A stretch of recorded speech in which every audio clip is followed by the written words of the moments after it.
అమరావతి నిర్మాణ ప్రణాళిక సిద్ధమవుతోంది. ప్రపంచవ్యాప్తంగా పేరు పొందిన ముగ్గురు టాప్ ఆర్కిటెక్టులు డిజైన్లు రెడీ చేస్తున్నారు.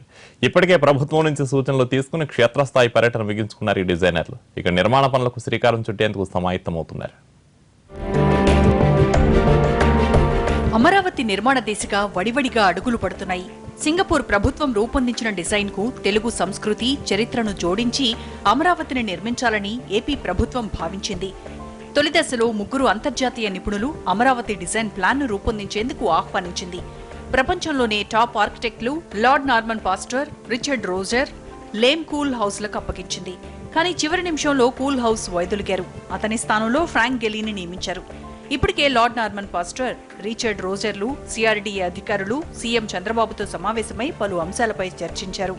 లోకల్ కల్చర్ని ప్రిజర్వ్ చేయాలి, లోకల్ ఐడెంటిటీ. ఎందుకంటే అమరావతికి రిచ్ హిస్టరీ ఉంది. మాకు సాత్వాహన టైం నుంచి 250 BC నుంచి హిస్టరీ ఉంది. దీన్ని కూడా ప్రిజర్వ్ చేయాలి. అదేవిధంగా బ్లూ అండ్ గ్రీన్, అది రివర్ కృష్ణ ఉంది. కాబట్టి లోకల్ ఆర్కిటెక్ట్ని ప్రిజర్వ్ చేస్తూ international building with local flavour. So ఆ విధంగా డిజైన్ చేయమన్నాము. వాళ్ళు ఫిబ్రవరి ఎండింగ్కి ఫైనల్ మనకు డిజైన్ ఎంపిక్ చేస్తారు.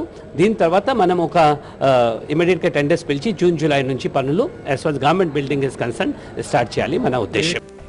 ఇద్దరు ఆర్కిటెక్టులు అమరావతి రాజధాని ప్రాంతాన్ని, కృష్ణానది తీరాన్ని, శంకుస్థాపన జరిగిన ప్రదేశాన్ని, సింగపూర్ అందించిన డిజైన్లను పరిశీలించారు. నగరానికి ప్రపంచ స్థాయి గుర్తింపు లభించేలా శాసనసభ, రాజ్భవన్, హైకోర్టు, సచివాలయం వంటి కీలకమైన భవనాలు సందర్శకులను కట్టిపడేసేలా డిజైన్ ఉండాలని సీఎం సూచించారు. భవనాల్లో ఎలాంటి వసతులు ఉండాలన్నది సిఆర్డీఏ ఆర్కిటెక్టులకు వివరించింది. వాటి ఆధారంగా తొలిదశ భవనాల లేఅవుట్ను ఆర్కిటెక్టులకు అందించారు. మనం ఐడియా ఇస్తున్నాము. అందుకంటే కానీ ఒకటి ఏమంటే ముఖ్యమంత్రి గారు చెప్పినారు, ముఖ్యంగా మినిస్టర్స్ కానీ, సెక్రటరీ కానీ, హెచ్ఓడి కానీ ఒక చోట ఉంటే బెటర్, అంటే ఒక ఫ్లోర్లో. But they are so many departments, so how many buildings will come, any floors building will come, అవి వాళ్ళు డిజైన్లో ఇస్తారు. So that which ever is the best design అవి ఎంపిక్ చేయడం జరుగుతుంది. సింగపూర్ ప్రభుత్వం డిజైన్ రూపొందిస్తే ఇప్పుడు ఆ డిజైన్లకు మెరుగులు దిద్దుతున్నారు ఆర్కిటెక్టులు. వీళ్లు రూపొందించిన డిజైన్లను పరిశీలించిన తర్వాత వాటిలో అత్యుత్తమమైన ప్లాన్ ఎంపిక చేస్తుంది ఏపీ ప్రభుత్వం.